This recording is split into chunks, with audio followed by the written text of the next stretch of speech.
Hello student, स्वागत है आप सभी का फिर से एक बार आपके अपने यूट्यूब चैनल पे। तो आज का जो वीडियो है ये क्लास 10th के बच्चों के लिए है।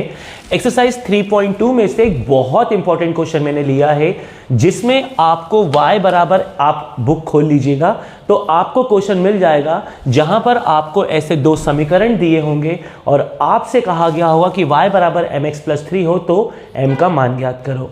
यानी कि आपको ऐसी दो इक्वेशन दी गई होगी, y = mx+3 लिखा होगा solve and find the value of m। Exercise 3.2 question number second. Book हो तो ओपन कर लेना क्लास 10, वीडियो को पूरा देखना। इस क्वेश्चन का सॉल्यूशन बहुत इजी वे में हम आप तक पहुंचाने वाले हैं।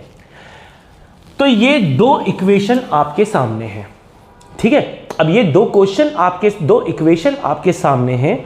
तो इस दो इक्वेशन में आपको सबसे मेन क्या करना है कि सबसे पहले आपको ये समझना है कि इन दोनों से जब x और y का मान आ जाएगा, जिसे उठा के आप यहां रख देंगे तो अपने आप आपको m का मान मिल जाएगा।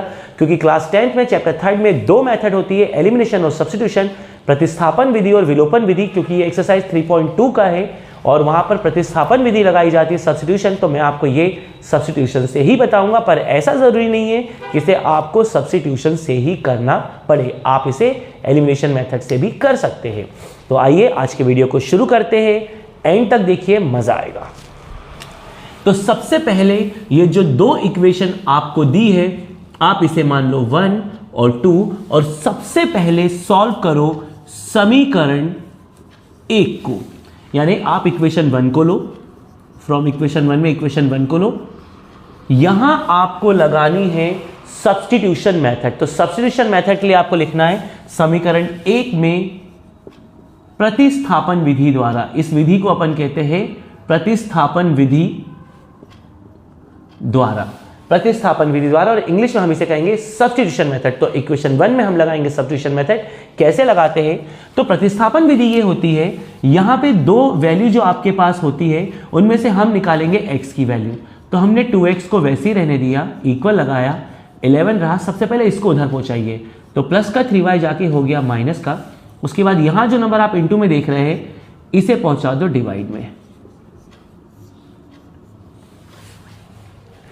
तो सब्स्टिट्यूशन मेथड यानी कि प्रतिस्थापन विधि में सबसे पहले दो समीकरण, दो इक्वेशन जो दी रहती है उसमें आप पहले समीकरण को लेते हैं और पहले समीकरण से एक चर राशि यानी एक वेरिएबल का मान निकालते, चाहे वो x हो या y, वो आपके ऊपर। अगर आप चाहते हैं आपको y निकालना है तो आप x को उधर पहुंचाते और 3 को नीचे पहुंचा देते, पर मुझे x चाहिए था तो मैंने y को उधर पहुंचाया और 2 को नीचे पहुंचा दिया। अब ये जो x का मान आया है इसको उठा के रख देंगे हम, x का मान रख देंगे समीकरण 1 में, समीकरण 1 में रख देंगे, सॉरी समीकरण 2 में। 1 से तो हमने मान निकाला है। अब आप उतारिए समीकरण नंबर 2 को, 2x - 4y - 24। ध्यान रखिएगा नंबर और वेरिएबल, नंबर और चर राशि के बीच में हमेशा इंटू होता है। 2 के साथ इंटू लगा के आपने x का मान रखा 11 - 3y/2 माइनस का 4y वैसे ही बराबर माइनस का 24। तो प्रतिस्थापन विधि में पहले समीकरण से मान निकाल के दूसरे समीकरण में रखा जाता है। यहां आप देखेंगे कि 2 से 2 आसानी से कट गया। मान रखते टाइम इस बात का ध्यान रखना है, वैल्यू रखते टाइम, कि नंबर और वेरिएबल के बीच में इंटू होता है। तो जब भी आप यहां पे मान रखेंगे ये नंबर हमेशा चला जाएगा नीचे, जब भी आप यहां मान रखेंगे तो नीचे जो भी नंबर होगा वाला इस नंबर से आराम से हो जाएगा कैंसिल। अब आपके पास बचा 11 - 3y - 4y बराबर -24। अब आपको क्या करना है कि 11 को वैसे ही रखना है, दोनों y को सॉल्व कर देना है। तो दोनों माइनस के हैं तो प्लस हो जाएगा, तो 4 और 3 हो जाएगा 7y। क्योंकि दोनों माइनस के हैं तो साइन आ जाएगा माइनस का, इक्वल टू में चल रहा है माइनस का 24।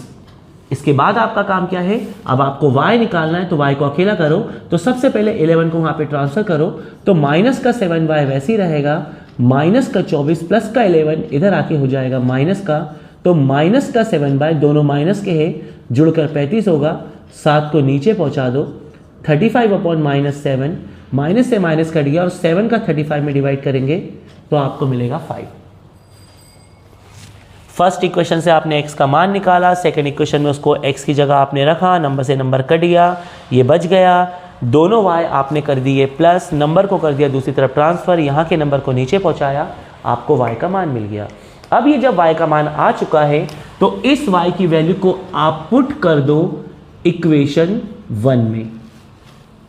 तो इक्वेशन 1 आपने उतारी, इसमें आपने 2x वैसे ही 3 इंटू, इनके बीच में इंटू का, y की जगह 5 रखा, तो 2x वैसे ही 5 3 हो गया 15 इक्वल टू 11, 2x वैसे ही 11 प्लस का 15 उधर जाके हो गया माइनस का, तो 15 में से 11 गया 4 माइनस का, 2 को पहुंचा दो नीचे, -4/2, तो x का मान मिल गया आपको -2। अब आपके पास x का मान भी है, अब आपके पास y का मान भी है, आपको y बराबर mx प्लस जो निकालना है, तो अब वो निकालना बहुत आसान हो जाएगा। मैं इसको यहां अच्छे से कर देता हूं, y बराबर mx प्लस 3 जो आपने लिया था, उसमें y की जगह आप रख दीजिए 5, m इनके बीच में इंटू होता है, माइनस के नंबर को ब्रैकेट में रखते हैं, प्लस का 3 को ट्रांसफर कर दीजिए, तो प्लस का 3 माइनस का हो जाएगा, m के साथ -2 वैसे ही रहेगा। कभी भी जब हम कोई नंबर का पक्षांतर करते, ट्रांसफर करते हैं, तो हमेशा पॉजिटिव का नंबर नेगेटिव हो जाता है और नेगेटिव नंबर जो होता है वो पॉजिटिव हो जाता है। ये बचा आपके पास 2, ये इनटू में चल रहा था और ये नंबर हमेशा नीचे जाएगा, तो 2 के नीचे -2 गया, 2 का 2 में भाग दिया, तो आपको m का मान -1 मिल गया। ये रहा आपका सॉल्यूशन। बहुत इजी मेथड में एक्सरसाइज 3.2 के क्वेश्चन नंबर 2 का सॉल्यूशन हमने आपके लिए कर दिया, जो कि बहुत इंपॉर्टेंट है। दोनों इक्वेशन को सॉल्व करके ये रहा आपका आंसर। अब ये आपके काम जरूर आएगा, इसे अच्छे से समझिएगा। वीडियो पसंद आए तो लाइक करना मत भूलना। क्लास 10 के बच्चे और वीडियोस आपके लिए लाऊंगा, बस चैनल पे बने रहिएगा। नए हो तो चैनल को सब्सक्राइब करना और वीडियो अच्छा लगा हो तो कमेंट करना मत भूलना। नेक्स्ट वीडियो में मिलूंगा, तब तक जय हिंद।